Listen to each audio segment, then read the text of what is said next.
Okay, good morning everybody. Can you all hear me? Can you hear me? That's very good, so I won't need a microphone quite clearly. I just want to begin by saying my name's Jeff Gordon. I'm the one with the red nose. I haven't seen it. I might put it on later. I want to start by saying be careful where you put your butt. B-U-T. B-U-T, okay? Be careful where you put your butt, and that already introduces us to the idea of whether you're optimistic or pessimistic. If things are going badly in your business, do you say, things are going badly in my business, but I will change track or change something that will improve my results or get me different results? Or do you say, things are going badly in my business, but what is to be expected, times are hard? So one is clearly empowering, self-empowering and otherwise. The other one is clearly self-castrating. One is optimistic, one is pessimistic. And if I was to ask you guys, hands up, who sees themselves as an optimist in life and at work, let's see how many of you are optimists. Okay, good, optimists. And how many are pessimists or closet pessimists? Not all pessimists will admit to it. Closet pessimist. Okay, so no one's admitting to it. So we got a whole lot of optimists, we got a whole lot of undefined, maybe realist optimists, and that's what I want to talk about, the difference between being an optimist, pessimist, or a realist optimist, and that's probably a sense of balance. Before I do that, I want to talk about the value and importance of a smile. Now, we're talking about positive emotion. Just a little smile can make all the difference from the moment you wake up throughout the day to keep the smile on your face, even when people are trying their best to wipe it off. And there's a lot of challenges along the way that will try to wipe that smile off your face, but if you keep it there, it will keep you in a state of balance. And I'll give you an example. Feet on the floor, both feet on the floor. Breathe in and out, in through your nose and out through your mouth with a neutral face. And I'll call it the general Monday morning face. Maybe not Tuesday morning. Monday morning is a little bit more okay, at the moment, we're going to change all that, right? The Monday we're going to change. But breathe in 3 times through your nose, out through your mouth with a neutral face. No signs of emotion. In and out. In and out. Okay. Hands up if everybody's breathing. Everybody breathe. Now that to be a true optimist is to already say, thank God I'm breathing. To wake up, that's already a good start to the day. I have an aunt who's 103, and that's basically her first line in the mornings, and probably her longevity is a result of being so positive from the moment she wakes up. So now breathe in and out with an angry expression on your face. Now I suggest you don't do any method acting here, so no going into emotional memory and trying to remember what makes you angry, because you never get out of it afterwards. We have to do an addictive group about releasing anger. But try and just now put on an angry face, so it's a bit of, like this. And now try breathing in and out with an angry face. In and out with anger. In and out. How difficult was that? Trying to breathe when you're angry, which actually means the impact anger has on your health for a start, but also it means you're not breathing, you're not getting enough oxygen in your brain, which is why you say a lot of stupid things when you're angry, and you don't mean them, and you apologize for them afterwards, because you're not in a state of balance in any sense when you're angry. Now, with a smile on your face, positive psychologists have proved that even if it's a smile that you have just put on your face and hasn't come naturally, it will have the same effect, and we'll understand that in this breathing exercise. Big smile. People who've got a problem with their teeth can do it this way as well. It's the same effect. It also works. And now breathe in and out. In through your nose and out through your mouth with a big smile in your face.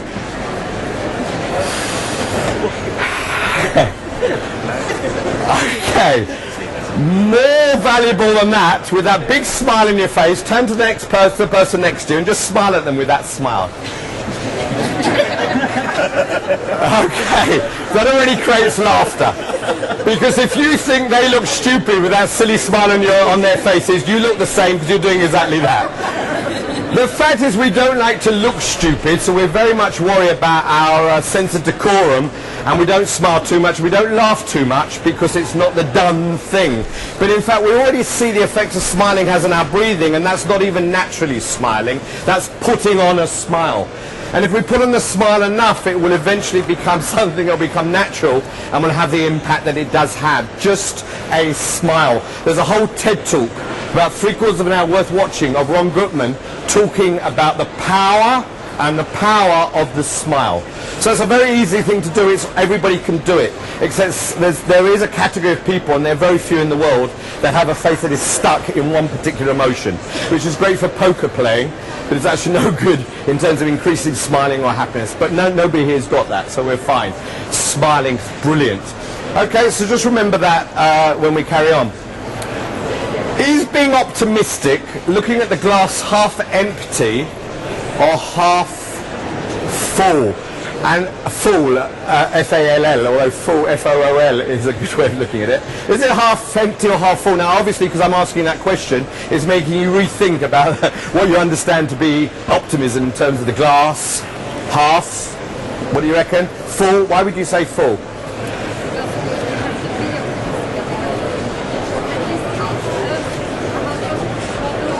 So look at what you've got. Look at what you've got. Yeah. Okay. The fact I asked her why is already not a good question. Never ask why, because it puts person in defensive mode. Person putting them in a defensive mode, it doesn't actually encourage positive response. So ban the word why. Never cross-question people or cross-examine them. So I'm asking the question as to the reason for looking at something half empty or half full. I would say that we're going on conventional thinking.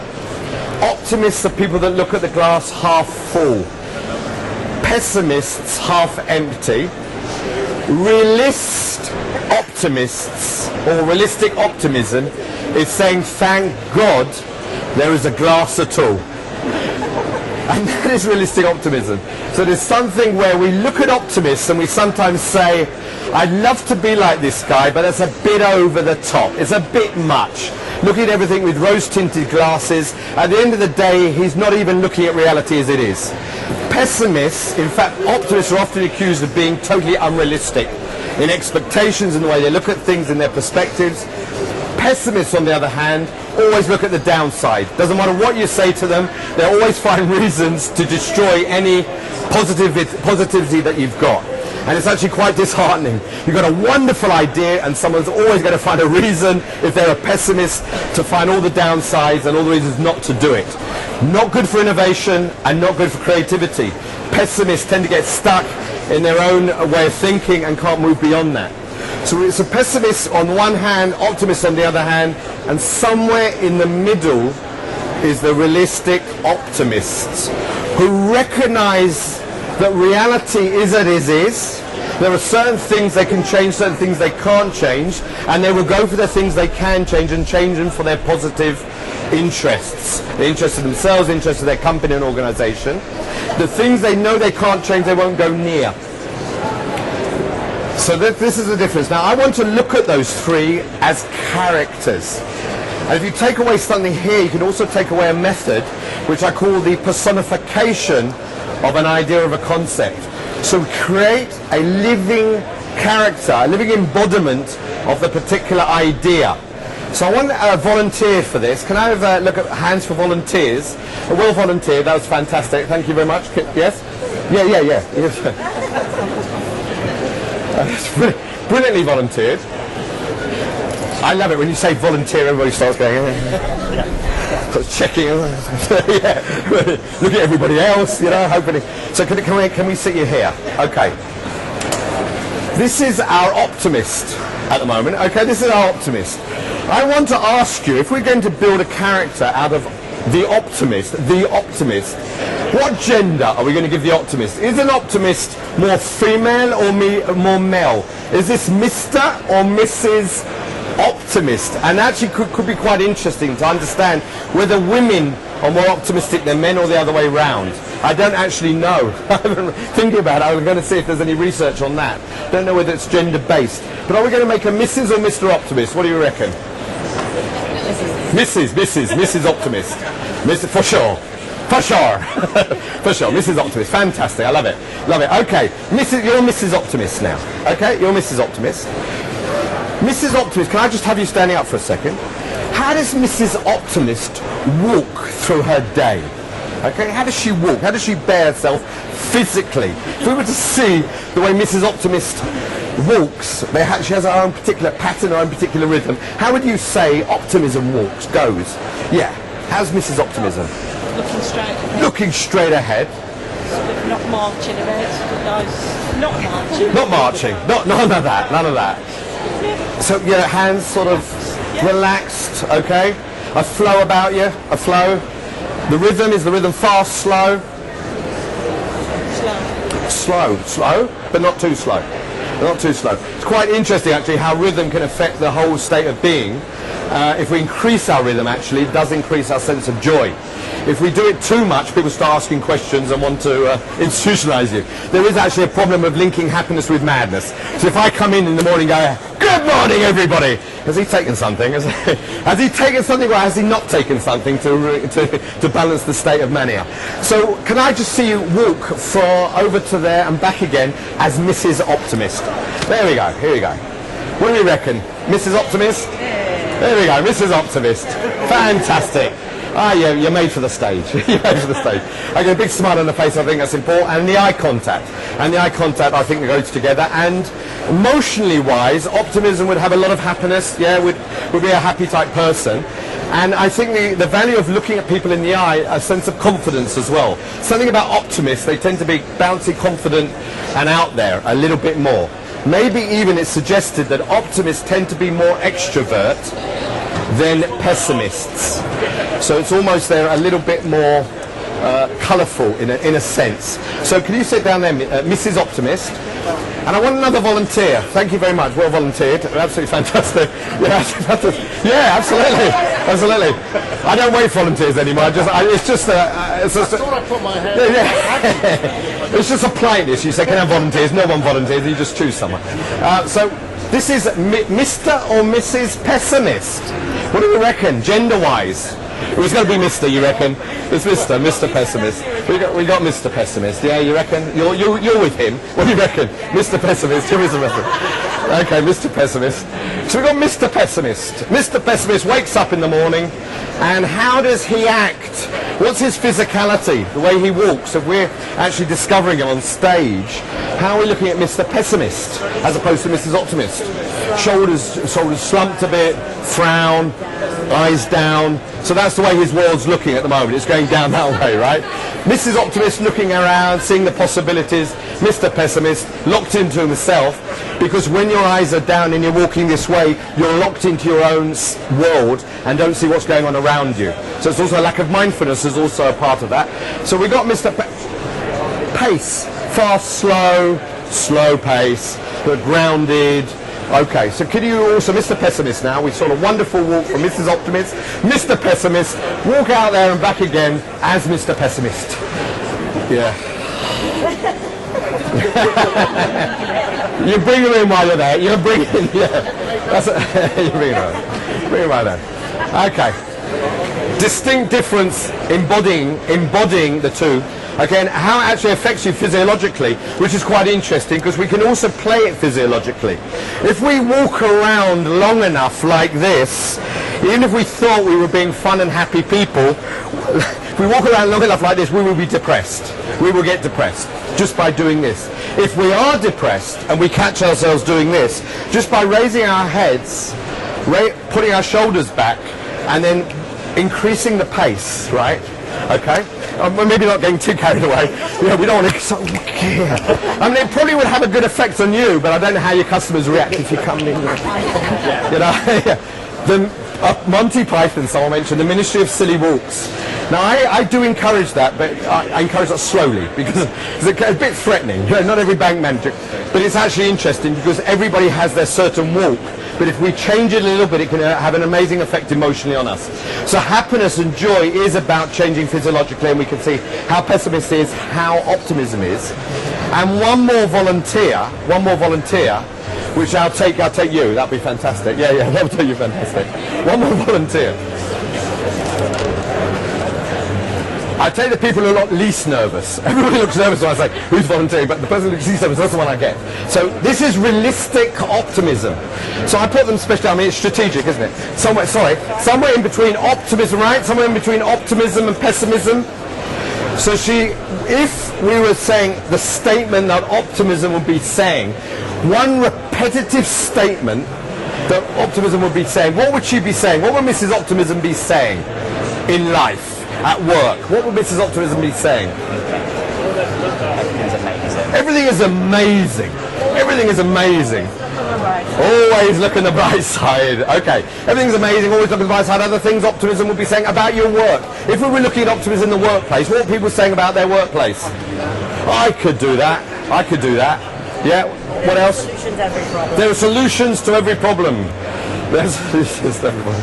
That's great. And we laugh because we think, I wish there were, I wish there were. And we get back, you wish there were. Suddenly realise, it sounds great, but it's a little bit too optimistic, isn't it? A little bit too optimistic. And that's why we don't necessarily believe totally in optimists, because they're a little bit pushing it to the other side of almost we feel they haven't got their perspective on the situation, or they haven't got things in proportion.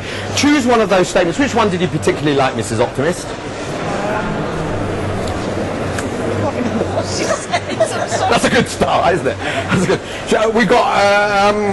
Do you repeat those? Can everybody who said them repeat them, and you can choose one of them? Your one. Everything's amazing. Always look on the bright side. I can do that. Everything is possible. Always look on the bright side. Nice smile on your face. Always look on the bright side. Who is it, Monty Python? You said Monty Python before. You've really got into Monty Python now. Okay. Oh. Okay, always look at the bright side. That's Mrs. Optimist. Mr. Pessimist. What is Mr. Pessimist saying in the workplace? What's coming out there from Mr. Pessimist? And the person you don't really want to encounter too much because it will pull everybody down. What's Mr. Pessimist saying? There's no point. There's no point. What's the point of even trying? No point. Anybody else? What would be they saying in pessimistic? It's not possible. It's not possible. I wish it was Friday. I wish it was Friday. I wish it was Friday. Oh, she says that with so much heartfelt, right? This is not what you used to be doing, absolutely. So, which one are you going to take? I think it's not possible. It's not possible. It's not possible. Realistic optimism, we would say, being a mix, a little bit of a mix of the two, that sort of walk would be somewhere in between the two of them.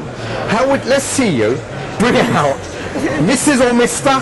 Something sort of non-gender, right? So, okay, so non-gender. Sort of okay, you're going to walk there and back as realistic optimism, so it's a sort of a little bit of a mix. So you're not bouncing around, on the other hand, you're not sort of down there. Okay.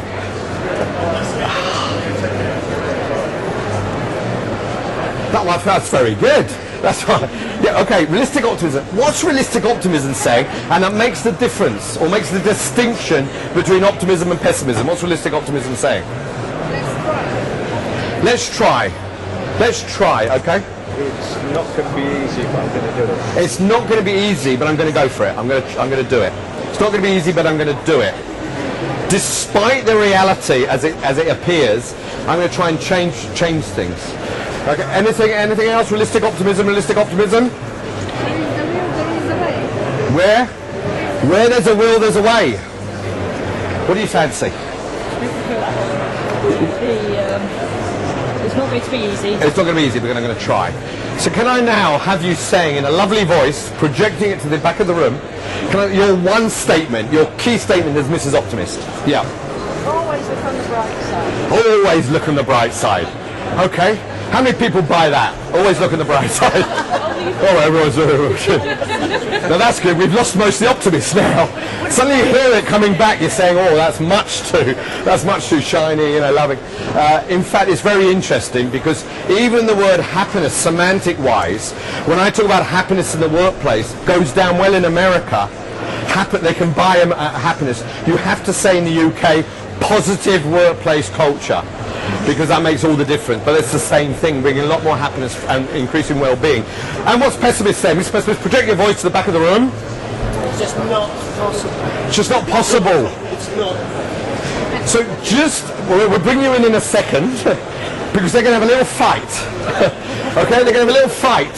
So you're just going to use your one sentence and you're going to use your one sentence, and that your whole dialogue is based on that one sentence with the tone of positivity and the tone of negativity coming out, using that one sentence to dialogue with each other. Okay, the two of you together. Yeah.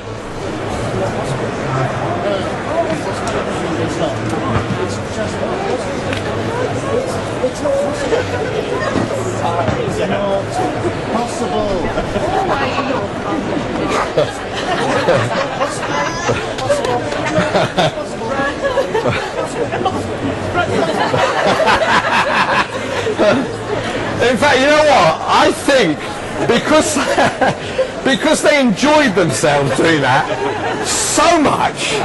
Okay, look to the person next to you, and if it needs to be like, because you're in twos now, so if you want to, you look at the bloke behind you, and and one of you choose optimism, one of you choose pessimism, one of you take one sentence from optimism, the other from pessimism.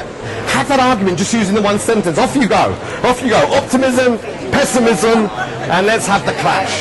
Yes! Different. That was great. Fantastic, fantastic stuff. Fantastic stuff. Fantastic stuff.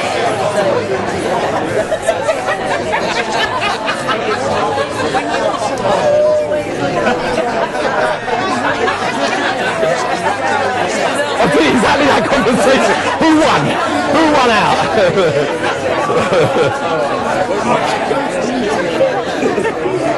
Okay, a lot of laughter there, and I should imagine sometimes we realise how ridiculous we sound, either how ridiculous we sound being totally optimistic about something, or how ridiculous we sound being so pessimistic, and we realise there's no possibility in pessimism, and with optimism it's just well beyond anything that's going to be possible. Realistic optimism, what are they saying that is fundamentally different, and I would say is the balance, and actually creates possibilities, rather than in the one side negates all the possibilities, and in the other side talks about everything is possible, which means nothing is possible. When everything is possible, nothing is possible. So it actually amounts to the same as pessimism. Realistic optimism has a very balanced perspective. What would realistic optimism be saying? What would realistic optimists be saying about life, about work? What would they be saying? It's not going to be easy, but we give it a try. It's not going to be easy, but we'll give it a try. That's what you liked. It's not going to be easy, but you try. Oh, that's one you had. It's not going to be easy, but you're going to try. Okay, I'm going to put you right in the middle of these two. Okay, so you're going to carry on as you. They were great, weren't they? They were going on. I paid them a lot of money to do that. I tell you, you thought they were volunteers. You've got to pay your volunteers now. So you two are going to have this big argument, and you're going to stick your tuppence worth in there. Okay, off you go. Yeah. Is that what he said? That's not an expression, is it? An expression like that. I couldn't hear realistic optimism yet. You're a bit buried under the... and it's actually true in life. Realistic optimism is a little bit buried between one of these extremes. So let's hear you a bit louder. We're rooting for realistic optimism. We're rooting for you. Off you go. It's not going to be easy, but we're going to try. It's not going to be easy, but we're going to try. It's not going to be easy, but we're going to try. It's not easy, but we're going to try. Okay. How fixed, and it was brilliantly portrayed, because it's that. How fixed are these mindsets? How fixed are these mindsets? They don't allow for anything to come in. They don't even allow, even optimism doesn't allow for realistic optimism. Because God forbid you admit that something is not quite right, or something is not going quite the way you want it to, your whole world might fall apart. Optimists have a fragility about them and a vulnerability about them, which we need to be strengthened by being a realistic optimist. By saying, I can understand things as they are, but I do have the strength and the ability to make that change, and I will make that change. I want that change. Pessimists deny all possibilities. Do we feel that? We feel that. They're really entrenched. So if we look at the growth mindset, realistic optimism in terms of the growth mindset is really, really important to establish that position. And if we look at ourselves and we look how during the day we go almost between the poles, sometimes we're extremely optimistic, everything's going to be wonderful, we're going to make huge profits, and then we go right down. One thing bad happens. One customer says something wrong, and we're right down there again. Oh no, that's the end of my year. And it's all falling apart. And we need to maintain in our work a balance. Our sense of emotional balance allows us to be able to consider all the possibilities around us with the positive side of optimism and with the realistic or the realism of the pessimists. We can actually weigh up all the creative options we have and choose the best option out of a position of strength. Because actually being a realistic optimist with the positive emotions strengthens our position emotionally and allows us to function in a much more optimal way, as do all positive emotions generally. So this is the position we need to be arriving at. And I hope by doing it in this method, can you see the method I've used? It's actually going to remember this now and see where I am now. Am I Mrs. Optimist today or Mr. Pessimism? They did it in such a beautiful way. And this is the place I want to be. What do we feel, and I'm using the word purposefully, what do we feel about that? What I just said. What do we feel about the place of realistic optimism for your workplace? How can that be translated into your work on a day-to-day basis? Anybody? What sort of, yeah.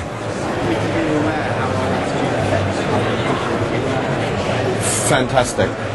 Be very much aware, be responsible for what we're projecting onto others. And sometimes we really have to be mindful of the amount of negative statements we're making as opposed to positive statements, because we're feeling negative emotionally from the beginning of the day, from that Monday morning. We're taking a lot of our emotions also from the home into our workspace. And that is unprofessional in a sense. In the same way as that actors take consideration of what they're putting out there, we have to be actors in the workplace in a sense to be aware of what we're putting on other people.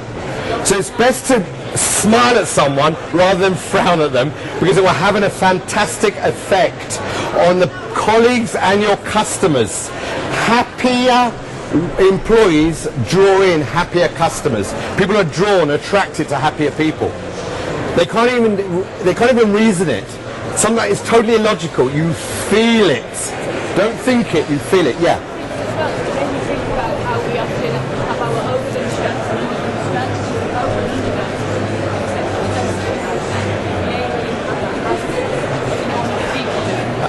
Absolutely, yeah, absolutely. And I call it the sort of on the manic depressive. We have the sort of manic depressive way of functioning, which is again not a balanced one. So either we're whoa, or we're and neither way helps us or helps the people around us.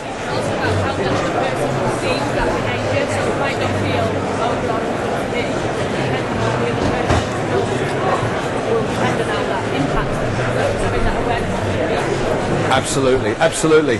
So awareness comes back again, is being aware. And actually we're often running on automatic, and we hear a lot about mindfulness, and when we're talking about the Flourish Revolution, which is the next lecture about a whole model of happiness and well-being, mindfulness of being aware of what we're doing and what we're saying is very important. One positive statement can balance out a number of different negative statements throughout the day. Yeah. This has made me think. I work in a very targeted environment where people are unrealistic both ends. Okay. So I think if we have realistic optimists, on the one hand you can get people to take a leap of faith. Right. And on the other side you can stop people heading on the fall. Brilliant. Between the two. Can everybody hear that? Because that was a really, really important. Can you say that again? That was fantastic. I think it's really important because it's a good example in an organisation. Yeah. I was saying we work in a very targeted environment where people are unrealistic on both sides. So it's just made me think that if we had a lot of realistic optimists, they would help one end take a leap of faith and the other end not fall unexpectedly. So unrealistic expectations, realistic all comes together. Anybody else? And we're gonna finish here. I would like to say thank you very much. Thank you very much for attending this lecture. It moves us nicely into, and you're very, very welcome, in fact encouraged to stay on, because we're now going to be talking about the Flourish Revolution. In the idea of having positive workplace culture, it's something that has to be learnt. Because although it's a good idea and no one will disagree with us, people are not sure how you go about doing that. How you actually create sustainable strategies for making sure a year later people are encouraging and positive in their workplaces and not putting each other down and returning to negative mindsets which are creating negative results. And as I always say, I ask people, do they think it's important to be happy? Everybody will say yes. I then say to people, ask people, are you happy? Not really. So that great idea, we're not doing it. So if we're not doing it, everything we thought till now needs to be thrown out the window. Everything we thought now. So anything that's a bit weird and a bit wonderful and a bit wacky, that's where we've got to find our solutions. And Einstein said that before. He said we've got to find the solution from the different place to where it was created, the problem was created. Thank you very much indeed. Give yourselves a round of applause for being open, and not only that, I mean they performed fantastically. There you go. So that was absolutely wonderful. Thank you very much indeed. And I'll bring you in next time. that was great, lovely. So as I say, very welcome. And not only if you can't stay on for a longer session, speak to one of our guys. This is Chaz at the back there, very much involved in the Flourish Revolution, and any of the guys on the counter to get more understanding what we're doing here in Pearl Catchers. Thank you very much indeed. Thank you very much. Thank you. Thank you, that's lovely. I remember you came, didn't you? Thank you very much indeed, all the very best to you. I remember you came after, we did hands-on stuff, real hands-on stuff, didn't we? Do all the walking around. So I came back again for that, but there wasn't enough space to do it. That's why I did sort of minimalistic. I could have got you up there for a bit of that. I could have got you straight out there. You did that, that was enough. Somebody else. Alright, okay. That was a bit of minimalistic. Thank you very much indeed, thank you. All the very best, thank you. Thank you very much indeed.